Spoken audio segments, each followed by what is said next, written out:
Well, that's exactly right, fellas. And it's always a treat to speak to this man, an Australian coaching legend and former colleague here at ESPN. He didn't last all that long before he went back to the sidelines. Trevor Gleeson, it's great to see you. And by the way, it looks like Japan is treating you very well. Yeah, mate, it's all good. Nice to talk to you. Yeah, been a while since we've gone back and forth. And by the way, it's no surprise to anyone that his team is absolutely dominating over there. But let me ask you this, because we have had conversations in the past about the coaching itch still being there. You had a little period of time off. What didn't you miss about coaching? When you went back to the team, all of a sudden you're like, gee, I forgot about those headaches. And don't say the journalist. That is not an answer we want over here. No, well, it's the day-to-day, the drama that goes with the injuries. Everything's good when everybody's nice and healthy and playing together. I miss the competitive nature of coaching. I love it. I love getting the guys to play the best that they can and bringing a team together to try and win a championship. So I asked you to come on this show. I asked for a favour because I wanted to speak to you specifically about the Boomers. But before we do that, have you kept in touch with what Bryce Cotton's been doing particularly the last 7 days? It was magnificent, the last game. I sat down Sunday night and watched the game, and I just had a big smile across my face. But I did text him straight away. He missed one foul shot. Now, if he hadn't made that foul shot, he would have got 60 points. So I just said, mate, get on the track, start practicing your free throws. You might have had 60 on that effort, but it was a great performance from him. It's been a while since you had the whole of Australia groaning at something you said, Trev, but everyone is sitting on their couch going, he gets enough free throws, he doesn't need more, and he made enough on the night. Okay, I can only ask you this in one way, because everyone is asking what Bryce Cotton is doing, and there are some suggestions, of course. You've got a relationship. Have you spoken to him about playing under you again, sometime in the future, potentially as soon as next year? Oh, look, Bryce is an MVP. He's going to be turned out to be the best best import to play in Australia.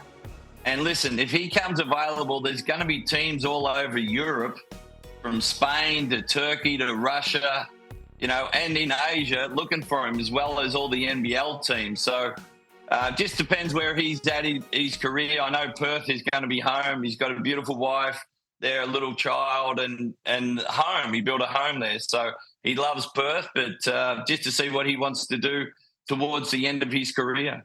Yeah, and there will be plenty of money on the table, as you said, as there should be for a player of Bryce Cotton's talents. Let's get to the Boomers. So you could have a long, and you already have had a career with championships and every award under the sun as a head coach for a club team. And there would be still opportunities there, we know that. Why does the national team, because we know you want this job, why does the national team appeal to you? Because this is a whole different type of venture.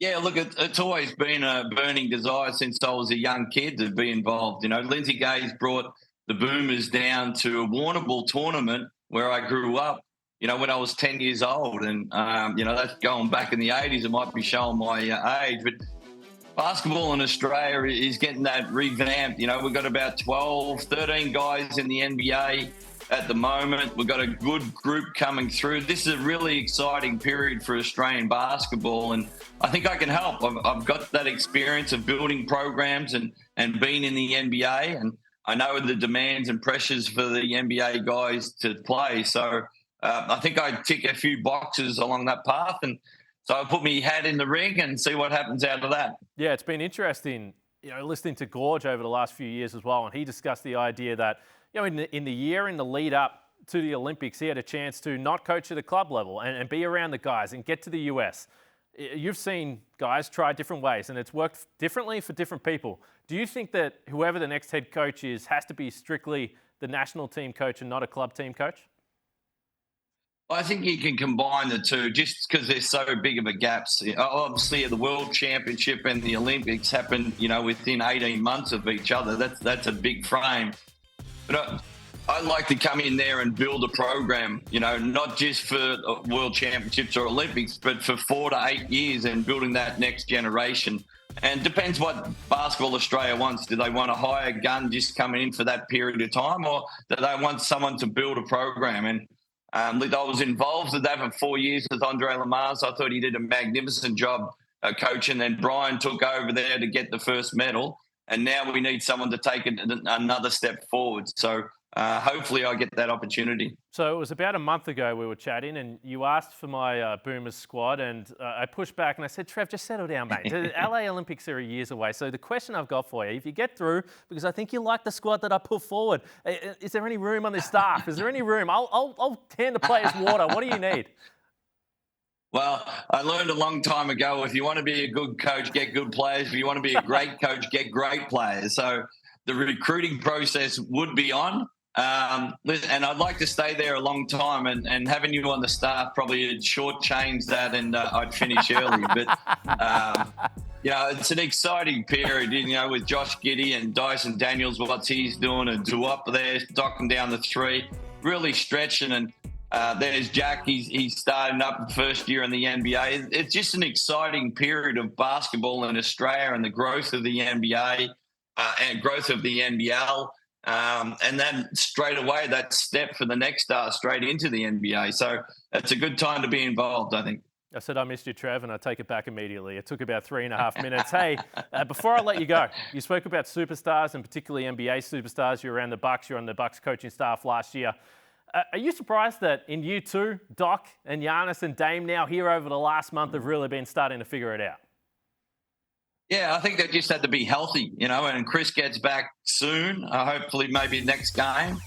But, you got two of the guys, two of the fantastic work ethic with Dame and Giannis, and they took a little bit of time to get their chemistry going on the court, but they just need that one extra person. And when Chris Middleton gets back, I think they're going to start running off a fair few games. As you can see, they were 8-2 in the last 10 games, and they've got a chance to win the NBA Emirates Cup. So, good things are happening, and they're maybe peaking at the right time of the year.